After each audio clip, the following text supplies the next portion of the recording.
Les jeudis de 20h à 21h, Be My Guest. Be My Guest. Eh bien, ça m'a vraiment mis la patate de ouf. J'ai envie d'aller enflammer la petite casa dans ma veste radiocote. Tout qu'elle n'est encore jamais allée en petite casa, évidemment. Je trouve même qu'elle a aussi un petit côté rétro qui fait plaisir avec la chanson et tout. Tout est dans le thème, on y va, c'est parti. Mais d'ailleurs, Elisa, je pense que c'est même toi qui t'es occupée de la commande des vestes, non ? Ouais, exactement. Eh ben, au top. Elles sont douces, confortables. Enfin, franchement, je sais pas, tu trouves pas, elles sont Ouais, je trouve aussi parfaites. hyper pratique en plus, j'adore. Ouais, de ouf, on y va, on sort, on la met. Mais en vrai, Elisa, je l'adore, hein, je l'ai même customisée, mais je ressens un peu de culpabilité, tu vois. Et je sais pas trop pourquoi, je la porte, je suis contente, j'adore la radiocote, mais il y a un truc qui... Et est-ce qu'il y aurait un problème ? Ben, je pense que oui. Est-ce que vous situez ce moment où vous devez absolument travailler, mais que votre esprit nie, et vous matez un nouvel épisode de votre série préférée, même si vous l'avez déjà vu 15 fois ? Est-ce que ça vous parle ce moment où on vous dit qu'une chose va mal, et vous préférez vivre dans le déni et ignorer le problème ? Eh bien, c'est bien ça le problème, c'est le déni. Aujourd'hui, je ne parle pas d'une histoire drôle et réjouissante pour vous faire passer une bonne soirée de novembre. Non, aujourd'hui, je parle d'un vrai problème qui nous touche tous, et surtout toutes. Je parle bien sûr de ce moment où Facebook, ce saligo, nous affiche une pub Shein ou Shein, ça dépend de ton degré de fashionista et de prononciation. Ce moment où tu aperçois que cette marque est au top du top de la tendance, qu'elle a LA pièce dont tu rêves, mais que non, Elisa, non, il faut résister. Le mythe du petit chinois dans la cave plein de mythes est moins mythe qu'il n'est paraît. Et ce fameux mythe n'est même pas mythe complet. En effet, viser seulement Lin Li, fabricante chinoise de produits Primark depuis sa plus petite enfance, serait manquer de respect à Amatullah, Ivona, Stéphane, Ferouza, venant respectivement du Bangladesh, de la Bulgarie, de la Macédoine et d'Ouzbékistan. Direction donc la Macédoine. Et je vous vois venir. Ouais, les pays des Balkans, go, les paysages sont trop beaux et la bière est pas chère. Très bien, c'est une chose. Grattons la deuxième couche à présent et découvrons ensemble les dessous de ce pays, les dessous de nos vêtements. Dans la ville de Chtip, en Macédoine du Nord, la moitié des emplois est consacrée à l'industrie textile. La moitié, c'est énorme. Faut dire qu'on a bien besoin, vu la vitesse à laquelle les magasins changent leur collection.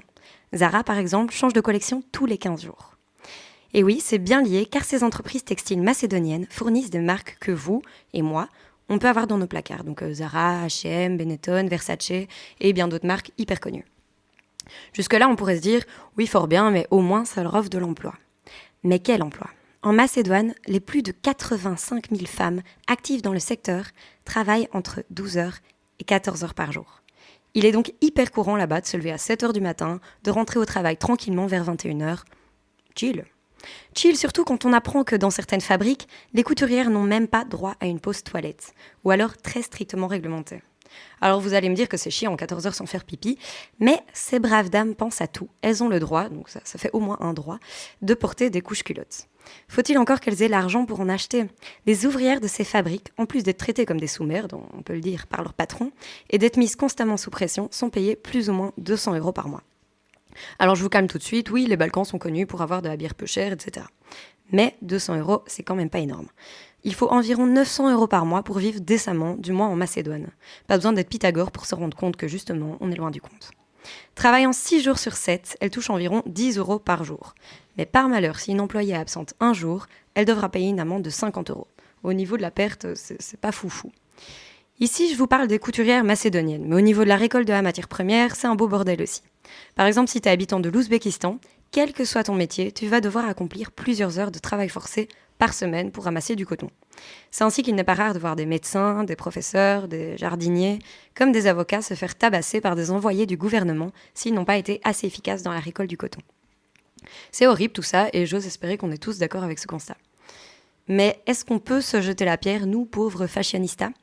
Après tout, qu'on achète un petit top à 5 €, il n'est pas écrit sur l'étiquette toute la misère qu'il a provoquée. Il est juste joli, presque gratos, juste vraiment, vraiment joli et presque innocent. Le problème aussi avec ce petit top, c'est qu'il est rouge. Ben oui, on avait déjà le bleu, le blanc, le rose, le vert du même modèle, mais pas le rouge. Cette envie de tout posséder, d'être à la pointe des nouvelles tendances et de s'adapter à chaque mode éphémère, fait que l'industrie du textile est une des plus polluantes sur cette terre. Chaque jour, des tonnes de vêtements sont brûlés sans même avoir été portés.